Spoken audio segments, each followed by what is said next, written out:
నమస్తే S6 TV తెలుగుకి స్వాగతం. వార్తల్లో ముందుగా ముఖ్యాంశాలు. ప్రధాని మోడీని కలిసిన కిజే డోయికి ప్రతినిధి బృందం. భారతదేశం జపాన్ ఆర్థిక సహకారానికి ప్రోత్సాహం.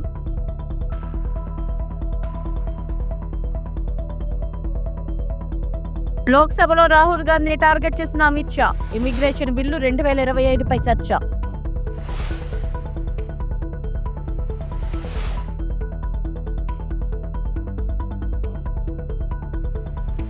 మనమంతా కృషి చేస్తే త్వరలోనే అగ్రస్థానానికి భారత్. AP CM Chandrababu.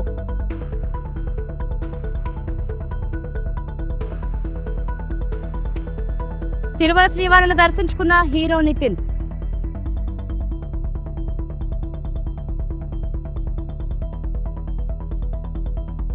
భారతదేశం మరియు జపాన్ మధ్య ఆర్థిక సహకారాన్ని బలోపేతం చేయడం గురించి చర్చించడానికి కైజై డోయుకై నుండి వచ్చిన ఉన్నత స్థాయి ప్రతినిధి బృందం 7LKM వద్ద ప్రధాన మంత్రి మోడీని కలిసింది.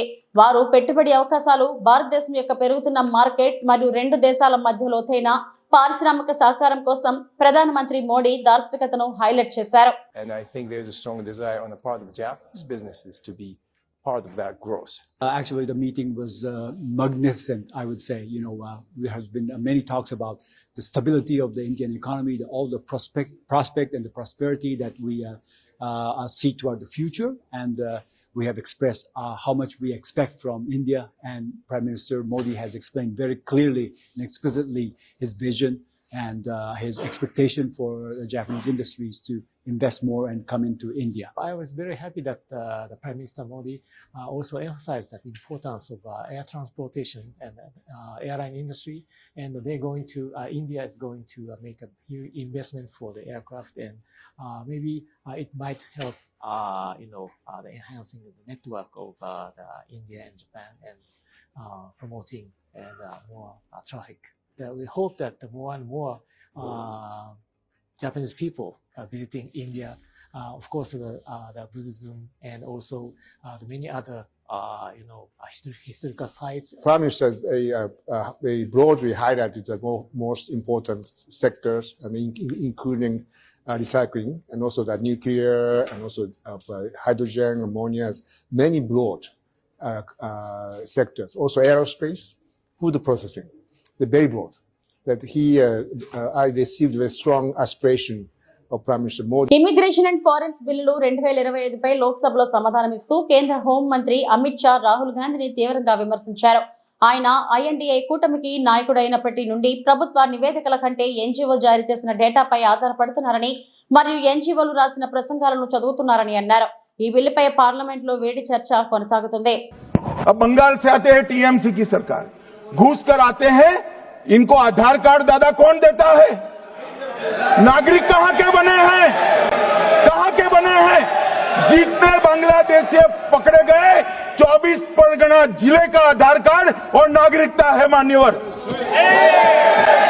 और ये जो आप आधार कार्ड इश्यू करते हो, वो आधार कार्ड लेकर, वो वोटर कार्ड लेकर ये दिल्ली तक आते हैं. आप उनको आधार कार्ड इश्यू न करो, आदमी क्या परिंदा भी पैर नहीं मार पाएगा. और दादा ये सब चीजें भी लंबे समय चलनी नहीं है.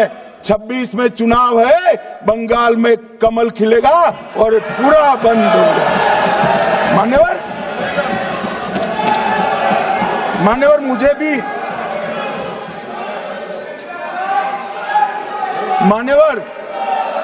मैं आज कहना चाहता हूं, दिल्ली के चुनाव से मैं मौन रहा कि देश का सुरक्षा का प्रश्न है. तू मैं नहीं करना चाहिएगा. आज मौका भी है, दस्तूर भी है. इन्होंने सवाल उठाया, मैं बिल भी ये लेकर आया हूं. इसलिए मैंने देश की जनता को सत्य बताया है.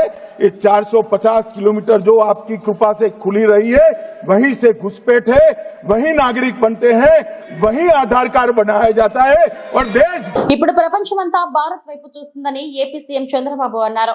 భవిష్యత్ అంతా భారతీయులదేనని చెప్పారు. మద్రాస్ IITలో నిర్వహించిన all India research scholars summit 2025 కార్యక్రమానికి ఆయన ముఖ్య అతిథిగా హాజరై మాట్లాడారు. మద్రాస్ ఐఐటి ఎన్నో విషయాల్లో నెంబర్ 1 గా ఉంది. ఆన్లైన్ కోర్సులు కూడా అందిస్తుంది. ఐఐటి మద్రాస్ స్టార్టప్ అగ్నికుల్ మంచి విజయాలు అందుకుంది. ఇక్కడ స్టార్టప్లు 80% విజయవంతమవుతున్నాయి. ఈ ఐఐటిలో సుమారు 35 నుండి 40% తెలుగు విద్యార్థులే ఉన్నారు. ఐఐటీల స్థాపన దేశ విద్యారంగంలో గొప్ప ముందడుగు. ఆర్థిక సంస్కరణలు దేశ ముఖ చిత్రాన్ని సమూలంగా మార్చేశాయి. 1991లో తీసుకొచ్చిన సంస్కరణలు ఎంపిక కాదు, తప్పనిసరి. రాజకీయ సంస్కరణలతో సోవియట్ రష్యా అనేక దేశాలుగా విడిపోయింది. అదే సమయంలో చైనా ఆర్థిక సంస్కరణలను ప్రారంభించింది. ఆ తర్వాత ప్రపంచంలోనే 2వ అతిపెద్ద ఆర్థిక వ్యవస్థగా దేశం ఎదిగింది. భారత్ కూడా సంస్కరణల తర్వాత అభివృద్ధి బాట చేపట్టింది. Today, All India Research Scholars Summit 2025. Nearly 3,000 people are here. Basically, PhD scholars, academicians, innovators, industry leaders. You are all seeing India now. World is watching India. I don't have any doubt. Future is ours. By seeing your enthusiasm, it has been reinforced. I am very confident tomorrow belongs to us. This IIT, we have to talk about IIT Madras, how it is happening. Number 1 in NIRF overall, 9 years in engineering. And also from 285 world ranking they have reached now 227. I am confident in the near future it will come below 200. Ultimately it is going to come below 100 globally. It is going to happen. And also very good models. They are messaging. Just now I spoke to them. What are all the new ideas I am having, everything they are doing. I really appreciate them. Nowadays, not coming to IIT Madras, you can become more brilliant by taking coaches from IIT on virtual, online course also they are providing. They are disseminating information, knowledge in a big way. I really, because of this, if you see, startups like Agnikul Cosmos to MindGrow Technologies, they are placing India on the global map in space and semiconductors. Startup is very nearer to me. They are having very clear goal, 100 startup initiative with venture capital valued 45,000 crores and also 80% survival rate. Always we are talking about how much money they are going to get after completing the courses. This is one place we are talking about startup while going out. You are going as an entrepreneur. That is the biggest contribution from this university. I really appreciate them. Youngsters, I am very happy by seeing here 25 to 30% students are from Andhra Pradesh Telugu community. I am proud of. మరో 3 రోజుల్లో పవిత్ర రంజాన్ పర్వదినం వస్తున్న నేపథ్యంలో విశాఖ జిల్లా గాజువాక నియోజకవర్గం వ్యాప్తంగా ఉన్న మసీదులో సందడి వాతావరణం నెలకొంది. నెల రోజులుగా ఉపవాస దీక్ష చేపడుతున్న ముస్లింలకు అన్ని వర్గాల ప్రజలు శుభాకాంక్షలు తెలియజేస్తున్నారు. ఇక్కడి 87వ వార్డు వడ్లపూడిలో మసీద్ ఈ అహ్లే హదీస్ లో జరిగిన కార్యక్రమంలో ఎమ్మెల్యే పల్లా శ్రీనివాసరావు ముఖ్య అతిథిగా పాల్గొన్నారు. ముస్లింలు సమైక్యతను చాటుతూ రంజాన్ ద్వారా ప్రజలకు మంచి సందేశాన్ని ఇస్తున్నారని తెలిపారు. ముస్లిం మైనారిటీలకు కూటమి ప్రభుత్వం అండగా ఉంటుందని చెప్పారు. కార్యక్రమంలో వార్డు కార్పొరేటర్ బోండా జగన్, రాజన్ రాజు, షైక్ నూర్ సాహెబ్, మౌలి తదితరులు హాజరయ్యారు. ప్రపంచ శాంతి కోసం, అందుకే మనం రంజాన్ మాసం అంటేనే ప్రపంచ శాంతి కోసం చేస్తున్నటువంటి పూజగా మనం భావిస్తాం. కనుక మనం చేస్తున్నటువంటి ఈ పూజలు ఏవైతే ఉన్నాయో అవన్నీ ఫలించాలని, ప్రతి ఒక్కరు కూడా సంతోషంగా ఉండాలని, మన పిల్లలందరూ కూడా మంచిగా సుఖశాంతులతో ఉండాలని, మంచిగా స్థిరపడాలని, అలాగే ఈ ప్రాంతం సుభిక్షంగా ఉండాలని, మత సామరస్యానికి చిహ్నంగా మన ప్రాంతం ఉండాలని చెప్పేసి నేను కోరుకుంటున్నాను. ఖచ్చితంగా మీకు ఏ అవసరం ఉన్నా సరే మేము అందుబాటులో ఉంటామని కూడా ఈ సందర్భంగా తెలియజేస్తున్నాను. అలాగే ఈరోజు మన వక్ఫ్ చట్టం మీద కూడా కొన్ని ఆలోచనలు చేస్తున్నాయి. ఎవరు ఏం చేసినప్పటికీ కూడా ముస్లిం సోదరుల పక్షాన ఉండడం మా బాధ్యతగా మేము భావిస్తామని చెప్పేసి ఈ సందర్భంగా నేను తెలియజేస్తున్నాను. ఇదే కాకుండా మనకి మన ఆస్తులు పరిరక్షించుకునే విషయంలో కానీ, మన అభివృద్ధి కార్యక్రమాల్లో కానీ మేము ఎప్పుడు కూడా మీకు అండగా ఉంటామని చెప్పేసి మీ అందరికీ తెలియజేస్తున్నాం. మేము ఎప్పుడు కూడా ఈరోజు మీరు చెప్పాలంటే మన ముస్లిం సోదరులకి ఆ రోజు ఎమ్మెల్సీ స్పీకర్గా ఇవ్వడం కానీ, ఈరోజు ఫరూక్ గారిని మినిస్టర్గా చేయడం కానీ, ముస్లిం సోదరులకి రాజకీయంగా ప్రోత్సహించాలని ఎప్పుడు కూడా తెలుగుదేశం భావిస్తుందని చెప్పేసి ఈ సందర్భంగా తెలియజేస్తున్నాం. అలాగే మనం కూడా కేవలం మన బ్రతుకుతే చాలు అనే విధంగా కాకుండా మన పిల్లలు కూడా నాయకత్వం తీసుకునే విధంగా మనం ప్రోత్సహించాలని ముఖ్యంగా మన పిల్లల్ని నాయకత్వం వైపు, రాజకీయ నాయకత్వం వైపు నడిపించేటట్టుగా మనందరూ కూడా పిల్లలను ప్రోత్సహించాలని, యువతను ప్రోత్సహించాలని కూడా ఈ సందర్భంగా తెలియజేస్తున్నాను. మన యువతకు ఏ అవసరం ఉన్నా సరే మేము అందుబాటులో ఉంటామని మరొకసారి మీకు పాటిస్తూ, మనం మీకు ఏది మంచిదైతే, ఏదైతే మేము మీ మనోభావాలకు అనుగుణంగా ఉంటామని చెప్పేసి కూడా ఈ సందర్భంగా మీకు మాటిస్తూ, మరొకసారి మీ అందరికీ కూడా రంజాన్ మాసం శుభాకాంక్షలు తెలియజేస్తూ, ఆ భగవంతుడి యొక్క ఆశీస్సులు, ఆ అల్లాహ్ యొక్క ఆశీస్సులు మనందరికీ ఉండాలి, అందరూ సుఖశాంతులతో ఉండాలని కోరుకుంటూ సెలవు తీసుకుంటాను. నమస్కారం. పశ్చిమ గోదావరి జిల్లా పాలకొల్లు రాష్ట్ర జలవనరుల శాఖ మంత్రి doctor Nimmala Ramanaidu TDP party కార్యాలయంలో మీడియా సమావేశం నిర్వహించారు. ఈ సందర్భంగా ఆయన మాట్లాడుతూ, నాడు మధుఖాన్ కాంట్రాక్టర్ ను రద్దు చేసి రాజశేఖర రెడ్డి మొదటి విధ్వంసం చేశాడు. 2019 నందు రివర్స్ టెండరింగ్ పేరు చెప్పి 17 నెలలు ఏజెన్సీ లేకుండా రెండో విధ్వంసం జగన్ చేశాడు. 2014-19 నందు పోలవరం ప్రాజెక్టును పట్టాలెక్కించి 72% చంద్రబాబు పూర్తి చేశారు. 2020 జగన్ విధ్వంసంతో 440 కోట్ల డయాఫ్రమ్ వాల్ ధ్వంసమైంది. జగన్ విధ్వంసం ముఠా చంద్రబాబు పోలవరం గురించి మాట్లాడుతుంటే రావణాసురుడు రాముడు గురించి, రాక్షసుల యజ్ఞాలు యాగాల గురించి మాట్లాడుతున్నట్టు ఉంది. బాక్రానంగల్, నాగార్జున సాగర్, శ్రీశైలం ఇలా అన్ని ప్రాజెక్టులకు డయాఫ్రమ్ వాల్ ఉంటుందని అంటే ఏ ప్రాజెక్ట్ కు డయాఫ్రమ్ వాల్ ఉంటుందో తెలియని వ్యక్తి పోలవరం గురించి మాట్లాడడమా? 9 నెలల కూటమి పాలనలో పోలవరం కు 5052 కోట్లు అడ్వాన్స్ గా చంద్రబాబు సాధించారు. 882 కోట్లు నిర్వాసితుల ఖాతాలో చంద్రబాబు జమ చేశారు. 990 కోట్లతో డయాఫ్రమ్ వాల్ నిర్మాణ పనులు జరుగుతున్నాయి. ఎగువ కాపర్ డ్యాం బలోపేతానికి బట్రస్ డ్యాం పనులు జరుగుతున్నాయి. జగన్ విధ్వంసం ముఠా సైంధవుల్లా పోలవరం పురోగతికి అడ్డుపడుతూ అబద్ధాలు ప్రచారం చేస్తే ప్రజలే బుద్ధి చెబుతారన్నారు. పత్రికేయ మిత్రులందరికీ కూడా ముందుగా నమస్కారాలు తెలియజేసుకుంటూ, ఆనాడు మధుఖాన్ ఏజెన్సీని రద్దు చేసి స్వార్థ రాజకీయాల కోసం ఆ రోజు నిర్మాణం ఆలస్యమైంది, ఖర్చు అధికంగా అయింది. ఆ రకంగా మొదటి విధ్వంసం ఆ రోజు వైఎస్ రాజశేఖర రెడ్డి పోలవరానికి చేసినటువంటి పరిస్థితి. ఆ రోజు 2014, 2019 5 సంవత్సరాల్లో మళ్ళీ చంద్రబాబు నాయుడు గారు ఆ పోలవరం ప్రాజెక్టుని పట్టాలెక్కించి 5 సంవత్సరాల్లో 72% పూర్తి చేసి 2020 కల్లా ప్రభుత్వం కనుక కంటిన్యూ అయ్యి ఉంటే ఆ యొక్క పోలవరం పూర్తి చేసి ఆ గోదావరి వరద జలాలు ఆంధ్రప్రదేశ్ రాష్ట్రం అంతా కూడా ప్రవహించి రాష్ట్రం ఒక కరువు రహిత రాష్ట్రంగా మారేటువంటి పరిస్థితి ఉండేది. దురదృష్టం 2019లో జగన్మోహన్ రెడ్డి ప్రభుత్వం వచ్చి రివర్స్ టెండరింగ్ అని పేరు చెప్పి 18 నెలలు ఆ పోలవరం దగ్గర ఏజెన్సీ లేకుండా చేసి, పోలవరం దగ్గర అధికారులు లేకుండా చేసి 2020 ఆగస్టులో వచ్చినటువంటి వరదలకు ఆ డయాఫ్రమ్ వాలే మరి ధ్వంసం అయిపోయినటువంటి పరిస్థితిలో పోలవరాన్ని ప్రశ్నార్థకం చేసినటువంటి వ్యక్తి జగన్మోహన్ రెడ్డి కాదా అని చెప్పి ఈ సభాపూర్వకంగా మీ అందరినీ కూడా అడుగుతూ ఉన్నా. నిన్ననే మాజీ ఇరిగేషన్ శాఖ మంత్రి మాట్లాడుతూ ఉన్నాడు పోలవరం గురించి, చంద్రబాబు నాయుడు గురించి. అసలు మాకు అనిపిస్తూ ఉంది, అంటే రావణాసురుడు వచ్చి రాముడు గురించి మాట్లాడినట్లుగా, ఈ రాక్షసులు వచ్చి యజ్ఞాలు యాగాదుల గురించి మాట్లాడినట్లుగా మరి నిన్న పోలవరం గురించి, చంద్రబాబు నాయుడు గురించి నిన్న మాజీ ఇరిగేషన్ శాఖ మంత్రి మాట్లాడుతున్నటువంటి పరిస్థితి. అయ్యా మాజీ ఇరిగేషన్ శాఖ మంత్రి గారు మరి చాలా క్లియర్గా, ఎందుకంటే ఆ పోలవరం గురించి మీరు గతంలో ఏం మాట్లాడారు? ఏదైతే డయాఫ్రమ్ వాల్ అనేది పోలవరం ప్రాజెక్టుకే కాదు, బక్రా నంగలకు ఉంటుంది, శ్రీశైలంకి ఉంటుంది, నాగార్జున సాగర్కి ఉంటుంది, అన్ని ప్రాజెక్టులకి కూడా డయాఫ్రమ్ వాల్ ఉంటుందని చెప్పినటువంటి మహానుభావులు మీరు.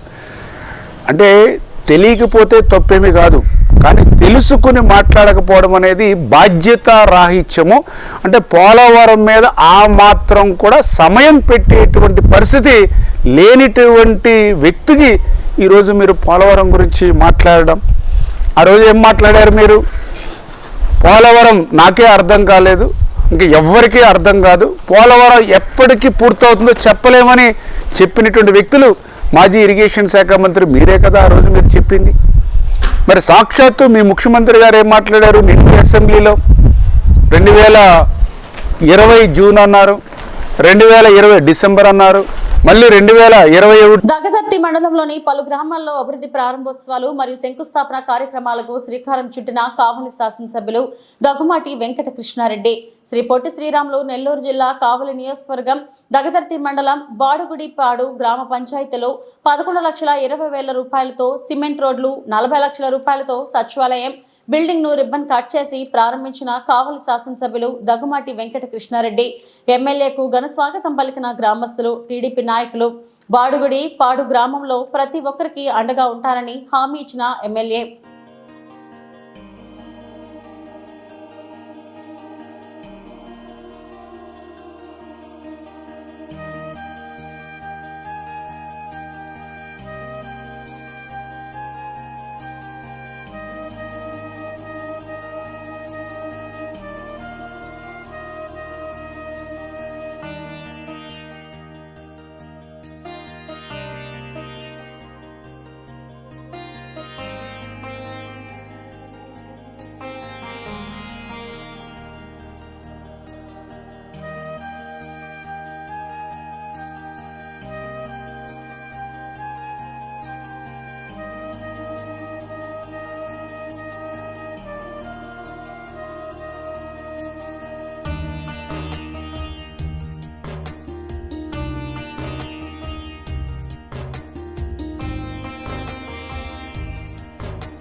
అనకాపల్లి జిల్లా నక్కపల్లి తహసీల్దార్ కార్యాలయంలో అవినీతి నిరోధక శాఖ అధికారులు సోదాలు నిర్వహించారు. మధ్యాహ్నం 1 గంట ప్రాంతంలో తహసీల్దార్ కార్యాలయంలోనికి వెళ్లి అధికారులు తలుపులు మూసి సోదాలు చేస్తున్న పరిస్థితి. కార్యాలయంలోని ఓ గదిలో రెవెన్యూ ఇన్స్పెక్టర్ కన్నబాబును ప్రశ్నిస్తున్న ఏసీబీ అధికారులు. ఏసీబీ డీఎస్పీ ఆధ్వర్యంలో రెవెన్యూ సిబ్బందిని అధికారులు విచారణ చేపట్టారు. గత కొంతకాలంగా రెవెన్యూ సిబ్బందిపై అవినీతి ఆరోపణలు వస్తున్న నేపథ్యంలో సోదాలు చేయడం చర్చకు దారితీసింది.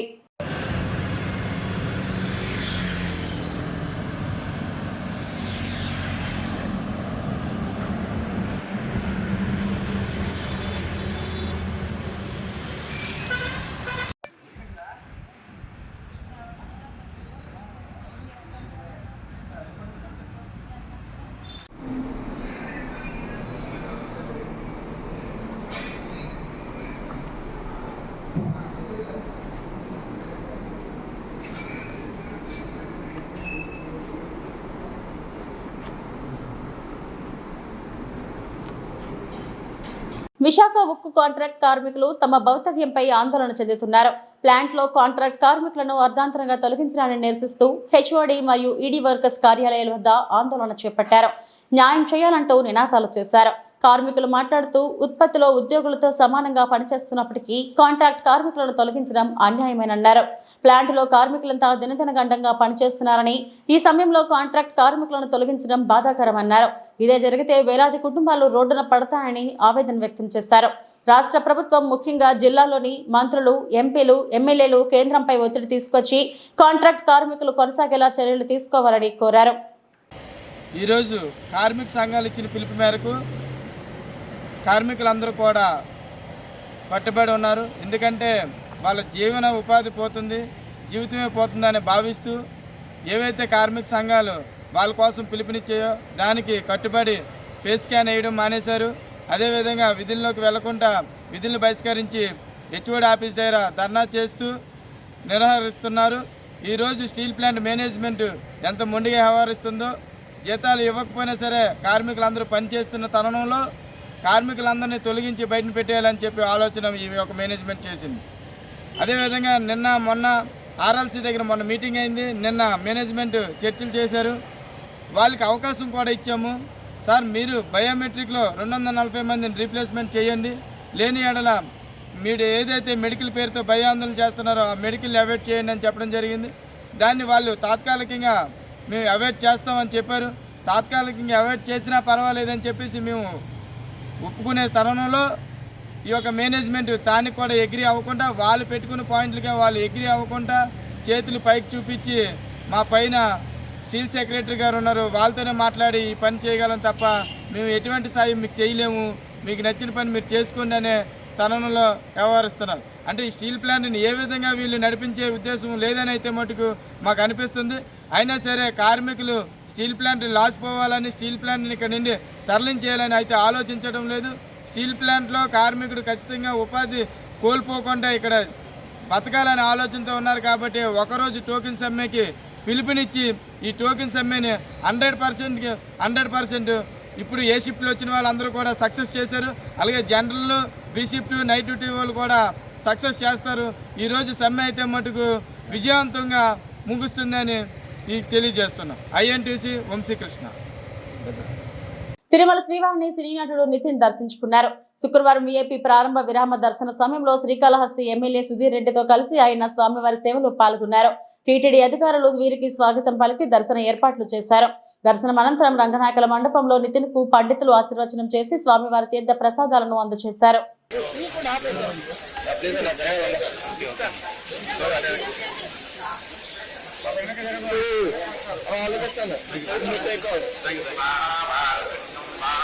ఇవాళ మార్చ్ 28 నా సినిమా ప్రాబ్లం వస్తుంది ఇవాళ.